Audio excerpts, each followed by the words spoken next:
in the same way that it has in a prior condition. And therefore, you can drop a pin today, or tomorrow, or the next day, or you could have dropped the pin yesterday or the day before, and because of gravity, the pin would fall to the floor. And that there won't be a day when you drop a pin and it flies up. That's the uniformity of nature. Well, here we get some help from actually skeptical philosophers. Skeptical philosopher named David Hume, joined by another skeptical philosopher, Immanuel Kant, said, you can never assert that nature will be uniform without begging the question. Now this takes a little bit of explanation.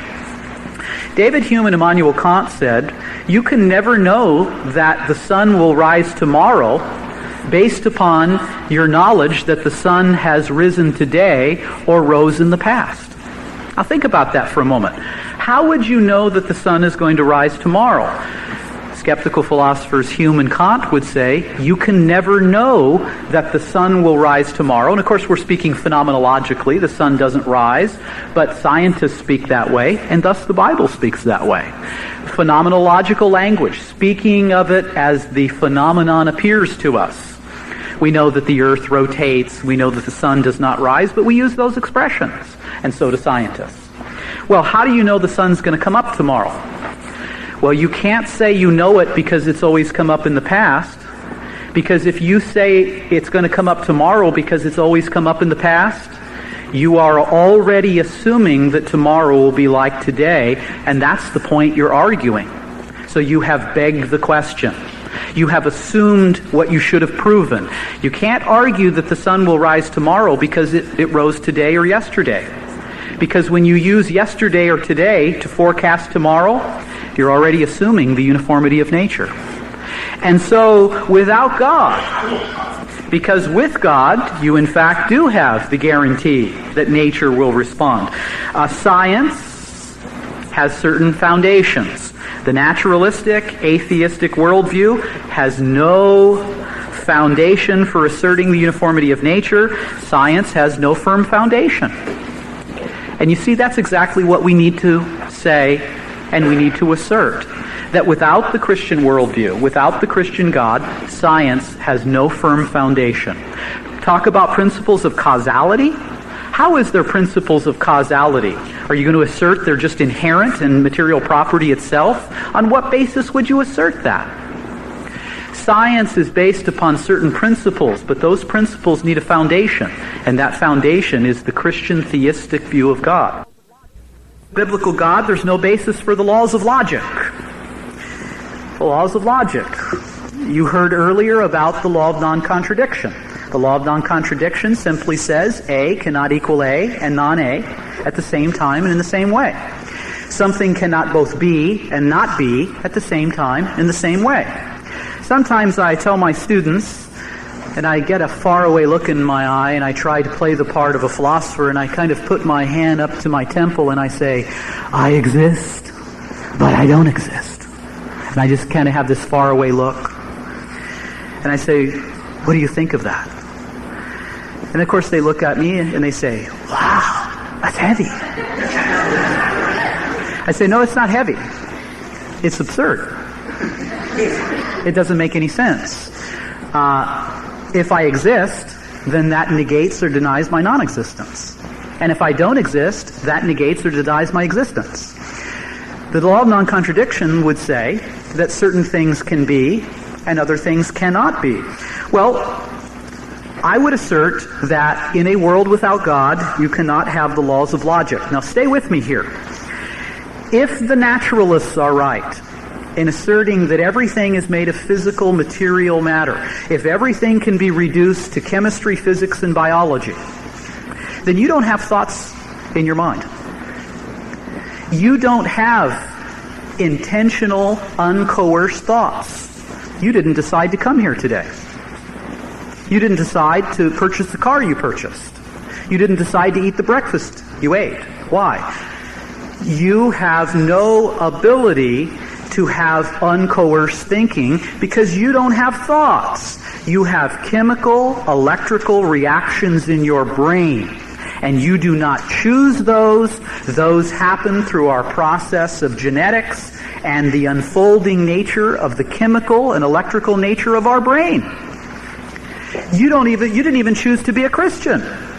It was the electrical chemical reactions in your brain that caused it. You didn't choose to marry a blonde or a brunette or a redhead. Of course, they'd have to have a choice in the matter unless there was a chemical reaction in their brain. But the assertion is, if we reduce everything to physics, chemistry, and biology, then there is no thinking at all. I find it strange that atheists will sometimes say that the evidence that has led them to atheism is solid reasons. Well, in an atheistic, naturalistic world, there's no way of thinking. It's just chemical reactions in your brain. And so thinking as we know it in an atheistic, naturalistic world is not possible. That's an excellent reason for rejecting it. Now, stay with me here. There was a philosopher, Richard Taylor. He gave an illustration, and I'm going to modify his illustration a little bit, about the issue of evolution and the issue of the human brain and the issue of knowledge. Now, suppose we decide to take a field trip. And we're going to take a field trip the best you can. We're going to take it in our minds. Those are sometimes the best field trip to take. Suppose that we took a field trip down to San Diego because we want to visit the zoo. And suppose as we were going down the Amtrak and discussing issues of Christian apologetics, we looked up on a hill and written seemingly in nice, shiny white rocks was the seeming sign or symbol, San Diego 10 miles, and then it had an arrow. Now, you being the very clever person you are, you say, San Diego is 10 miles away. But the conductor walks in at that point and he says, I really hate to tell you that you're really not 10 miles from San Diego. That is really not a sign out there on the hilltop. A couple years ago, we had a major earthquake down here, and all of the rocks were just scattered in random, chaotic directions, and it just landed on the hill that way. Now, first of all, you wouldn't believe that, but let's say you're really kind of dull. You're a dull Christian. Okay? You're an anti-intellectual Christian. Of course you're not, or you wouldn't be here today, but let's pretend you're not a very sharp Christian. And let's pretend that I'm not either. And so we say, wow. You mean it happened by chance? You mean it's a blind mechanistic process? The conductor says yes. Here's the question that Richard Taylor has for you. If you came to believe that the so-called sign on the hill had happened by chance, blind mechanistic process, how many of you would still believe you're 10 miles from San Diego? Now, before you answer that, let me give you the right answer. You should never believe you're 10 miles from San Diego because you never believe things that happen by chance. You would only believe you were 10 miles from San Diego if you believed that there was a mind behind the sign. We believe in signs because we believe an intelligent mind has placed them there. Now, near where I live, there's a little turn in the road. We go down a highway, and I was driving along about 50 miles an hour, and it said you should go 35 as you make this little hook in the road. And I thought, well, 50 it's almost 35, so I'll just go 50. When I got into the turn, I recognized immediately why you should drive 35 miles an hour. Now, the reason I stop at stoplights, the reason why I obey traffic lights is because I believe there is an intelligence behind the signs. If I thought some hooligans had come around and turned the signs, I wouldn't pay any attention to them. And thus, I think traffic signs have intelligence behind them. I'm not going to ask what intelligence level Caltrans workers have, but nevertheless, a sign becomes a sign, a code becomes a code, a message becomes a message, because there's an intelligent mind behind it. Now, therefore, I and you should discount the so-called sign on the hill because it's not a sign. Here's the further question. If God does not exist, and if nature is the sole reality, and if everything, all life on this planet has evolved over billions of years, then your brain has also evolved over billions of years. Now, if your brain has come by pure chance, if your brain is the product of blind mechanistic processes, then your brain is no more designed than the sign on the hill. If you don't trust the bricks on the hill, as an atheist, as an evolutionist, why should you ever trust your brain? Why should you ever believe that your brain is actually communicating truthful things? Thus I assert, without the biblical God, there's no basis for the mind. There's no basis for human reasoning. Third, without the biblical God, there's no basis for human freedom. Again, if materialism is true, if everything is reduced back to physical matter, and if you and I are just matter in motion, if everything is explicable according to physics, chemistry, and biology, then there is no freedom of the will. There is no human volition. You did not come here today by your own uncoerced decision. You came here today because you had an electrical chemical reaction in your brain. All of your decisions are not free at all. They're all coerced. And thus everything reduces to chemistry. Everything reduces to biology and to physics. And therefore, without the biblical God, there's no science, there's no laws of logic. Without the biblical God, human freedom is gone. Because again, this is what thinking is. Genuine, authentic human thinking is when we, uncoerced, use our own intention to decide to do A and to avoid B, or to do A or to refrain from A. And if everything reduces to physics, chemistry, and biology, then even your beliefs reduce to physical, chemical, electrical reactions in your brain. That means that you're a Christian not because you chose to be one, and the atheist is not an atheist because he chose to be one, but because of electrical chemical reactions in their brain. It means that freedom is completely gone. Fourth, without the biblical God, there's no basis for morality. Nick mentioned earlier the problems. In a naturalistic world, in a world without God, what one animal does to another animal is of no significant consequence. Hitler thought annihilating the Jews was right. The Jews think it's wrong. Who's to say? All ethics become conventional, man-made. They're arbitrary. You know, if you're an atheist and you want to become a Mother Teresa, well, that's fine. But if you'd like to become a Charles Manson, that's fine too. It's completely arbitrary. We often assume that an atheist will gravitate toward ethics that are constructive, but my question is why? I mean, why can't I get on the 405 freeway, go about 120 miles an hour? I'm not sure my car would go that fast.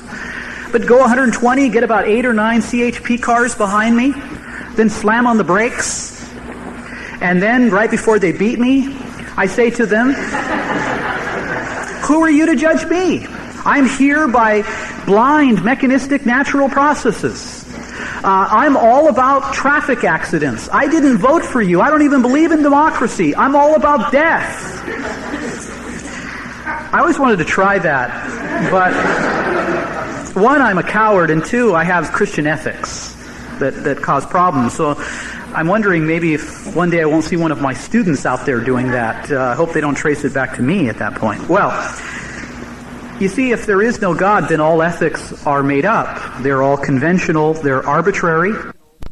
There's no difference between being a Mother Teresa or an Adolf Hitler. They're relativistic. Well, relativistic ethics can be summed up in the phrase, whatever a person thinks is right is right.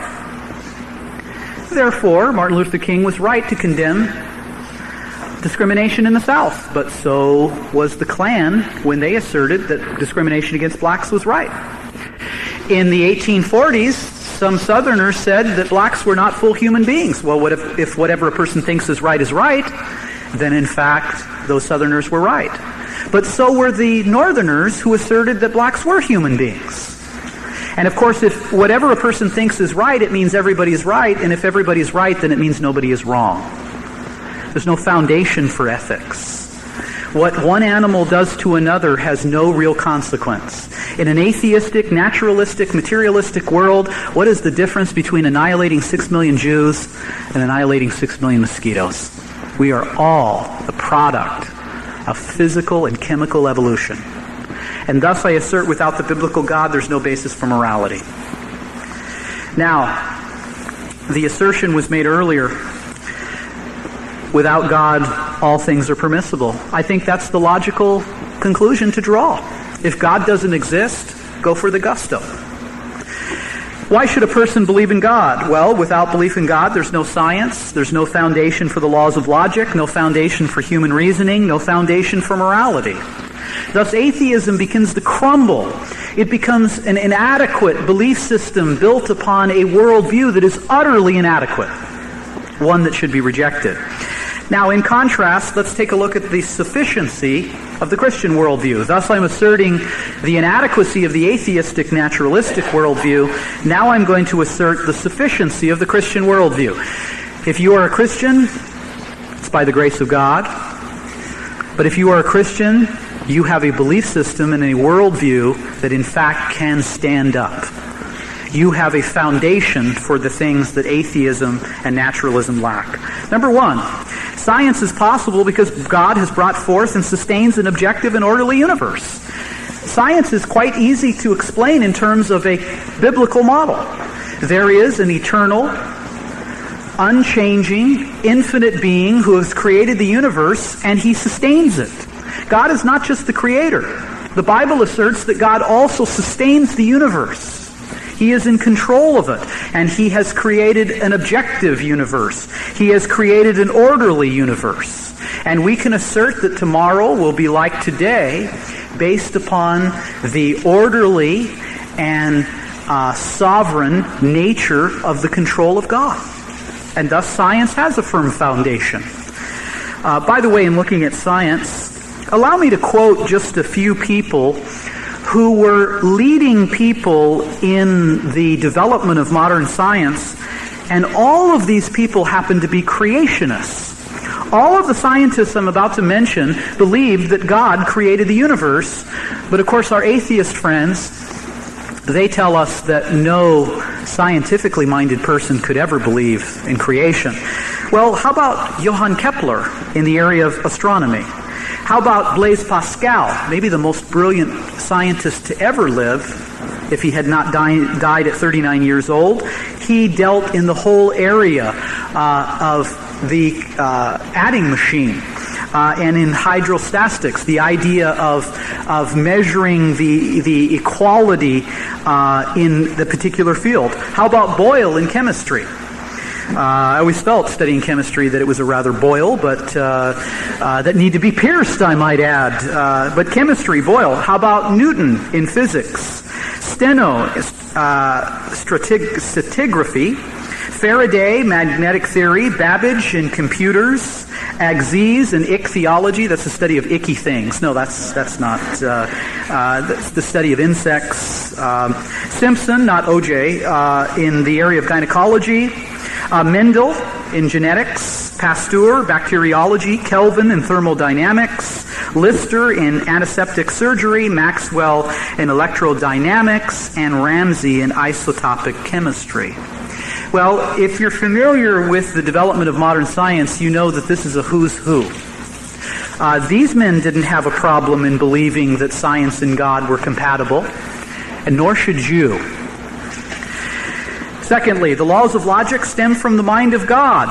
Thus, human beings have the capacity to think because they're created in the image of an infinite, eternal, and personal God. We have what is called in Latin, the imago Dei. We are created in the image of God. We have the ability to reason. We have the ability to make moral choices. We are relational creatures. The great Christian philosopher Augustine, who may have been the greatest Christian thinker to ever live, said that when we think, we encounter the mind of God. We think God's thoughts after him. And when we believe logical, accepted truths, we believe and know what God knows. Third, human freedom, intention, and morality are provided by the fact that God has created us as free moral agents. Adam and Eve had the freedom to choose to obey or to disobey. And thus our ability to make moral choices is founded on the principle that we're created in the image of an infinite, eternal, and personal God. 4, God remains necessary to explain the world, science, human rationality, freedom, and morality. And I would certainly like the scientific naturalists to explain why Kepler, Newton, Pascal, and many others would have been the real founders of science and at the same time believed in the principle that God and science work together. Allow me, if you will, to summarize the inadequacy of atheism. Naturalistic atheism lacks sufficient explanatory power. Explanatory power is a feature of a worldview. If your belief system is to be accepted, it should be able to explain certain things. If I come over to your house on Saturday afternoon and knock at the door, dressed in a snappy suit, and say to you, I'd like you to consider my new religion. And you say, well, come on in. I've got a tract, and I'm going to try it out on you. And so you say, well, what are the beliefs of your system? And I said, well, one of the beliefs of my system is that the physical material universe doesn't exist. You say, well, then who am I talking to? Right? That is, a sound worldview, a sound system of belief should be able to explain the world. We heard earlier about the cosmological argument. The sound worldview should be able to explain the different experiences of life, things like thought, things like love, things like science and morality. The atheistic naturalistic worldview lacks sufficient explanatory power. Where did the universe come from? They don't know. And they're not going to be able to know unless they consider a worldview that can provide a basis. Secondly, a naturalistic atheism is incoherent. You don't choose to be an atheist. If you're a naturalistic atheist, you don't choose anything because you can't think. So don't come over and tell the Christians that you're smarter than them, and if they were smart like you, they'd be a naturalistic atheist, because if you're a naturalistic atheist, you don't think. You just have physical, chemical reactions in your brain. But you know what's interesting is that no matter where you go on this planet, if you go to North America, South America, if you go to Europe, if you go to Asia, if you go to Africa, if you go to Antarctica or Australia, you find that human beings can communicate with each other. The human beings can manipulate and understand symbols, and they can use language to move from symbols to thought and idea. If I can use the language of computers, it would appear that human beings are all networked together. Now, in a naturalistic, materialistic worldview, that cannot be accounted for. Your brain has evolved along different lines than my brain. You have a different brain in your head than I have in mine. You have different chemical and electrical reactions in your brain than I do in my mind. How is it even possible to have any communication? You certainly cannot think. And so I say naturalistic atheism is incoherent. And every time the atheist says atheism is superior to Christianity, you've got them. Because if they're an atheistic naturalist, they have no basis for thinking anything. And a worldview where people can't think, though we don't always have enough thinking in the church, I might add, but a worldview in which has no provision for thinking is not a worldview worth having. Third, atheism, naturalistic atheism, fails to correspond to the present state of affairs. No explanation for science. You see, I think the skeptical philosophers of David Hume and Immanuel Kant have nailed them. You need a foundation for science. Number 4, naturalistic atheism is overly simplistic, the reductive fallacy. It means that it means that Michelangelo's David. It means that Michelangelo's Sistine Chapel. It means the emergence of modern science. It means the Reformation, the Renaissance. It means everything is simply chemistry, physics, and biology. That's the reductive fallacy. How about issues like love? How about issues like thought? How about issues that are relevant to an intelligible experience? And so the atheists have committed the reductive fallacy. 5, naturalistic atheism is a Johnny One Note. That is, they lack a broad line of evidence. Everything is reducive to chemistry, physics, and biology. 6, naturalistic atheism cannot refute its rival, the Christian theistic worldview. You see, we have a basis for saying we can think. We have a basis for saying that we have the freedom of the will. We can make moral choices. There's a basis for logic. There's a basis for science. They have no basis. 7, naturalistic atheism is existentially unsatisfactory. Albert Camus, the leading atheistic existentialist playwright, said, in an atheistic world, in a world where God is dead, there's only one question: why not commit suicide? Interesting way of putting it. Why not commit suicide? Well, if we are simply the unfolding of evolution, if we are simply the chance concurrence of atoms in a universe that has no meaning and significance, then what is the meaning of life? Life in an atheistic world builds a sense of despair. And this is reflected in the atheistic philosophy of existentialism. It's reflected when we begin to think that I'm going to die. And I'm going to die soon. In fact, I'm going to die about 45 minutes earlier than when I began talking to you. And every turn of the second hand on the clock brings you closer to death. And so we're going to die. We're going to die soon. Even some of you young whippersnappers, you will find as you get a little bit older that time moves a little bit more quickly when you get into your 30s and 40s and 50s, and even faster when you're in 60s and 70s. So you're going to die, the atheistic existential worldview says. You're going to die soon, and you're going to die alone, and you're going to die forever. That is a world that leaves one with estrangement. It is a worldview that leaves one in despair. It has no hope.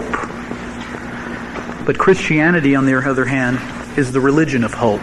It is the religion of resurrection. We are not of all men most miserable, because Christ is risen indeed. The last point I want to make is that naturalistic atheism is closer to superstition than science. Some of my colleagues in the philosophy department don't always particularly like that when I assert it. But I tell them, straight-faced, that atheism is really a kind of superstition. It's a belief without foundation. It's not scientific. It's much closer to superstition. And how could I close without a reference to the Scriptures? If you have your Bible, and I hope you do, I'd like to give you a brief biblical evaluation of atheism. And so I want to take you to the book of Psalms.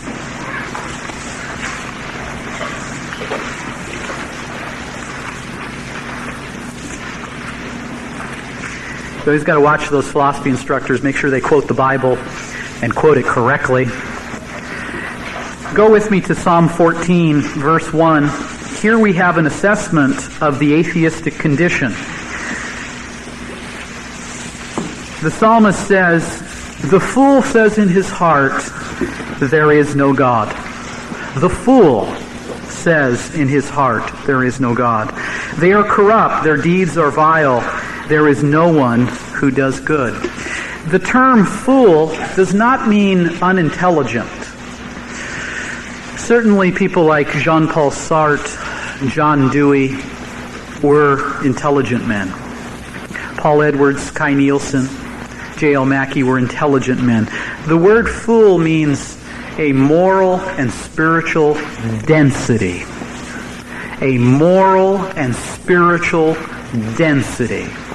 And of course, that's what sin does.